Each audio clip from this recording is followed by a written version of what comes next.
안녕하세요. 이건우 목사입니다. 8장에 이어서 9장을 같이 읽어보도록 하겠습니다. 첫 언약에도 섬기는 예법과 세상에 속한 성소가 있더라. 예비한 첫 장막이 있고 그 안에 등잔대와 상과 진설병이 있으니 이는 성소라 일컫고, 둘째 휘장 뒤에 있는 장막을 지성소라 일컫나니 금 향로와 사면을 금으로 싼 언약궤가 있고 그 안에 만나를 담은 금 항아리와 아론의 쌍난 지팡이와 언약의 돌판들이 있고 그 위에 속죄소를 덮는 영광의 그룹들이 있으니 이것들에 관하여는 이제 낱낱이 말할 수 없노라. 첫 언약 아래서 지어져 이 땅의 성소에 대한 묘사를 담고 있습니다. 우리가 좀 의아한 부분은 향로의 위치입니다. 향로는 첫 번째 칸 성소에 있고 지성소 안에는 없었습니다. 그런데 이 향로가 지성소 안에 있다라고 묘사하고 있습니다. 대속죄일과 관련한 부분을 우리가 떠올려 보면 이해가 됩니다.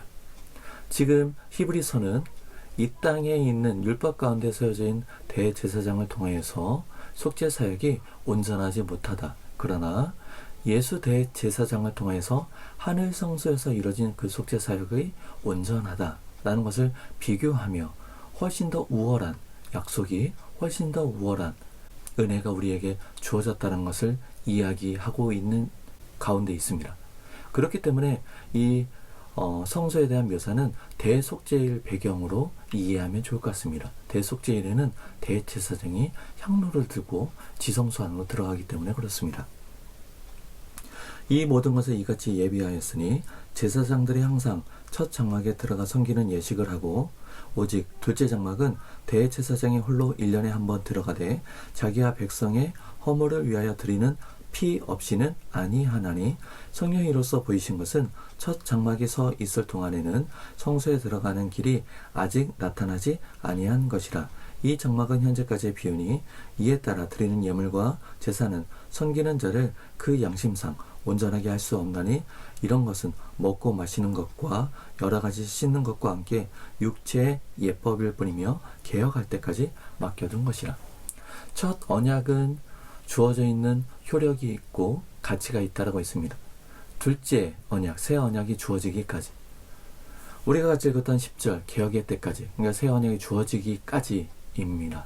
그리고 첫 장막이 서 있을 동안에 8절에서 이야기하고 있는 부분을 성소와 지성소 사이에 있는 그 휘장, 그 휘장을 포함해서 우리가 이해하면 좋을 것 같습니다.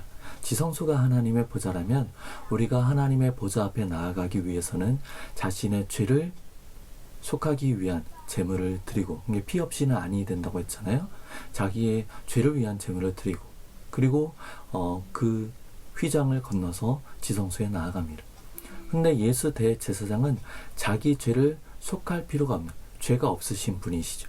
그렇기 때문에 우리들의 영혼의 닭과 같이 튼튼하고 신실한 그 예수 대제사장은 그 첫 장막, 그러니까 휘장을 찍고 그 휘장의 첫 장막 없이 우리를 은혜의 보좌 앞으로 하나님의 참 안식으로 우리를 이끌어 갈 수 있는 분이십니다. 그러한 부분들을 앞에서 이야기했고, 이 부분에 대한 표현들을 우리가 잘 그 배경 가운데 이해하면 좋을 것 같습니다. 11절, 그리스도께서는 장래 좋은 일에 대제사장으로 오사 손으로 짓지 아니한 것 곧 이 창조에 속하지 아니한 더 크고 온전한 장막으로 말미암아 염소와 송아지의 피로 아니하고 오직 자기의 피로 영원한 속죄를 이루사 단번에 성소에 들어가셨다. 앞서 이야기했던 것은 대제사장이 지성소에 들어가기 위해서는 피 없이는 안 된다라고 얘기했습니다. 그런데 그 피가 염소나 황소 이걸로는 안 된다는 겁니다. 왜냐하면 손으로 짓지 아니한 하늘 성소이기 때문에 그렇습니다. 격이 다른, 그렇게 돼 거기에 격이 다른 그 성소에 합당한 제물이 필요하다는 겁니다. 그래서 염소와 황소의 피와 및 암송아지의 죄를 부정한 자에게 뿌려 그 육체를 정결하게 하여 거룩하게 하거든. 하물며 영원하신 성령으로 말미암아 흠없는 자기를 하나님께 드린 그리스도의 피가 어찌 너희 양심을 죽은 행실에서 깨끗하게 하고 살아계신 하나님을 섬기게 하지 못하겠느냐.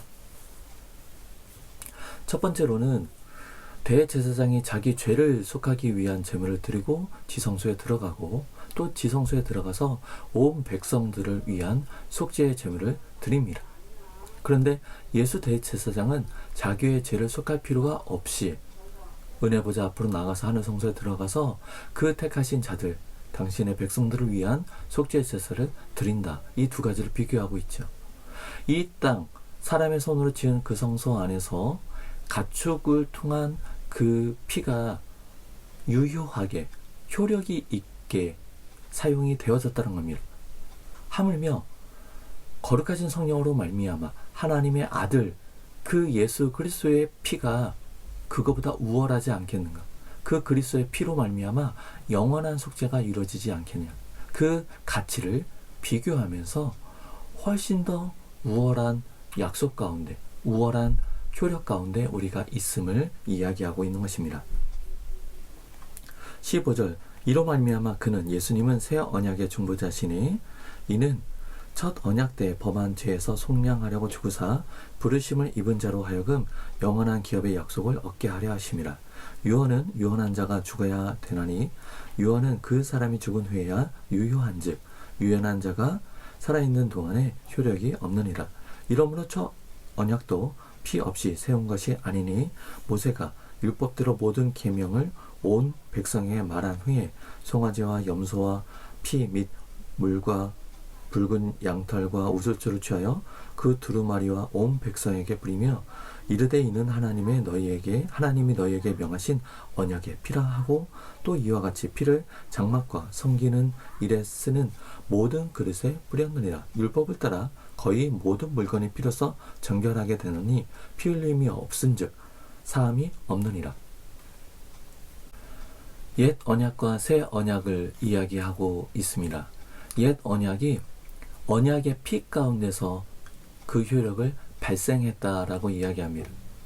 손으로 지은 그 성소가 거룩하게 되고 속죄의 제사가 유효하게 하기 위해서 그것의 효력을 발생하기 위해서 피가 사용되어졌다라, 생명이 사용되어졌다라고 이야기합니다. 그 언약의 피, 그러면 첫 언약에 사용된 피, 그 다음에 정결하게 하기 위해 사용된 피, 이걸 좀 다른 의미로 보면 죽음을 통해서 그 언약이 유효하게 효력을 발생했다는 겁니다. 16절, 17절 갑자기 유언이 나오고 유언은 죽은 자 위에 유효하다 이런 이야기가 나오는데 이 유언을 언약으로 보면 이해가 쉽습니다. 예수 그리스도의 죽으심을 통해서 새 언약이 유효하게 되었다는 예수 그리스도의 죽으심을 통해서 우리들을 정결하게 하는 그 속죄의 사역이 유효하게 되었다라는 것입니다. 새 언약의 피로서 예수 그리스도의 보혈이 사용되어졌다라는 것을 이야기하고 있습니다. 23절 그러므로 하늘에 있는 것들의 모형은 이런 것들로서 정결하게 할 필요가 있었으나 하늘에 있는 그것들은 이런 것들보다 더 좋은 제물로 할지니라. 그리스도께서는 참 것의 그림자인 손으로 만든 성소에 들어가지 아니하시고 바로 그 참 것 하늘에 들어가사 이제 우리를 위하여 하나님 앞에 나타나시고 대제사장이 해마다 다른 것의 피로써 성소에 들어가는 것 같이 자주 자기를 드리려고 아니하실지니 그리하면 그가 세상을 창조한 때부터 자주 고난을 받았어야 할 것이로되 이제 자기를 단번에 제물로 드려 죄를 없이 하시려고 세상 끝에 나타나셨느니라. 하나님이 정하신 때에 예수 그리스도를 통하여서 구속의 완성을 이루어 주셨다는 이야기입니다.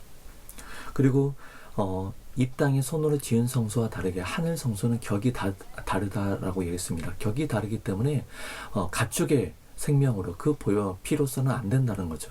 그 격에 맞는 하나님의 아들 예수 그리스도의 피로서 그 언약이 효력을 발휘할 수 있다라고 이야기합니다. 물론 이 땅에서 온전하지 못한 속죄 제사는 해마다 다른 것에 생명을 가지고 나아가야 됐지만 영원하신 우리들의 신실한 대제사장은 단번에 모든 것을 없이 하는 격이 다른 제물이기 때문에 그 가치가 영원하다라는 겁니다. 그 효력이 영원하다라는 것을 이야기합니다. 8장 3절에서 제시한 질문에 대한 답을 9장 26절에서 하고 있습니다. 이 사이 안에 그 질문의 가치와 대답의 가치를 쭉 꼬리에 꼬리를 물면서 이야기를 해왔죠. 27절 한 번 죽는 것은 사람에게 정하신 것이요 그 후에는 심판이 있으리니 이와 같이 그리스도도 많은 사람의 죄를 담당하시려고 단번에 들이신 바 되셨고 구원에 이르게 하기 위하여 죄와 상관없이 자기를 바라는 자들에게 두 번째 나타나시리라. 그리스도의 재림을 바라보고 있습니다.